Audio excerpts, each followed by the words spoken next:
Without treating bamboo, in a couple years, it'll turn into this. But treat it, and its integrity will last for decades. Today, we're gonna dive deeper into a preservation method for bamboo that I covered in a previous video on how to treat bamboo using the Bouchier method. I briefly introduced the bucket method. The thing is, does that method actually work? Aloha kako. My name is Sean with Homestead in Hawaii. For the past few years, I've been building a lot with bamboo around my property, and I've made plenty of mistakes along the way. There are a few things that I didn't get right in that previous video in regard to preserving bamboo with the bucket method. So today, I aim to remedy that. So let's get into it. We treat bamboo so that it'll no longer be a tasty food source for bugs and bacteria. And there are lots of ways to treat bamboo, but not all of them work as well as others. The bucket method of treating bamboo is a very low-tech way to preserve bamboo.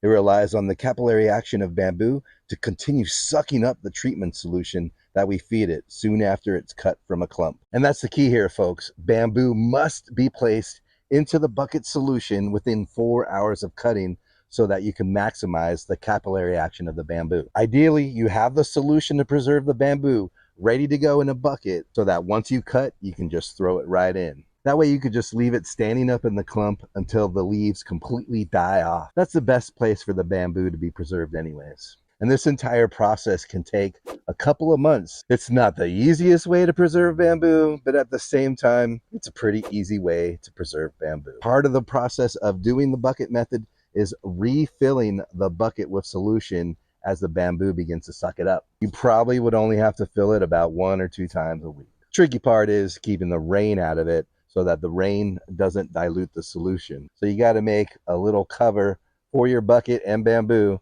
to shed the rain from getting in there. So what are we going to actually fill our buckets with to preserve bamboo today? A box of borax and a couple canisters of boric acid. We're going to use this to make 1 bucket solution. And we're going to run a test today because I heard that the bamboo doesn't really suck up the borax and boric acid as well as copper sulfate when you use this method.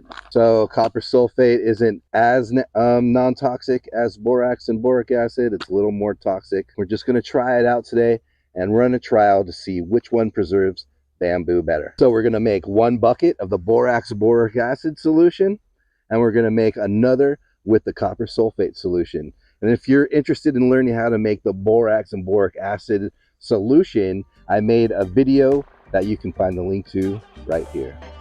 But really quick, 5-gallon bucket, 10% of a 5-gallon bucket is about a half a gallon. So we're going to put a half gallon worth of the powder, and then the rest of it we're going to fill with water.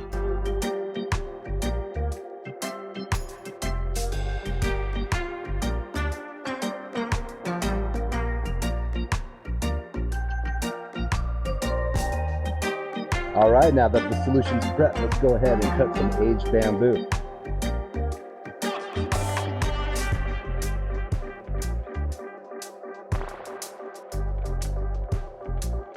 So I'm going to leave one of the buckets kind of on the fringe of the bamboo clump, and the other one I'm going to bring right into the middle. That being the reason because I'm going to bring one to the outside so that I can see when the leaves start to die off.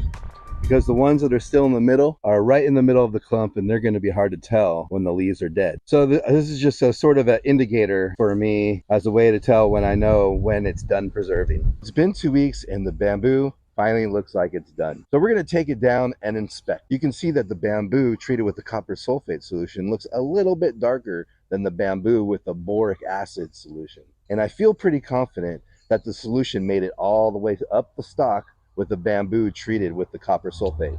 Whereas I'm not so sure with the boric acid mix. It just looks like another piece of dead bamboo.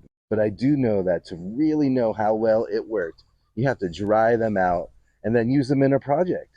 And after a few years, you can tell whether or not the pests are going after that piece of bamboo or it's inedible to them. Only time will tell. But I do know this. It's not my favorite way to treat bamboo. I'm just not sure whether or not it soaked up all the solution. There are so many other ways to treat bamboo that are better than this. They may not be as easy, but they are more effective. And if you want to learn about those ways to treat bamboo, why don't you go ahead and check out this playlist right here, where I show you a bunch of different ways to treat bamboo so that it lasts you decades. All right, everybody, thanks for watching. I'll see you over there. Hawai'i.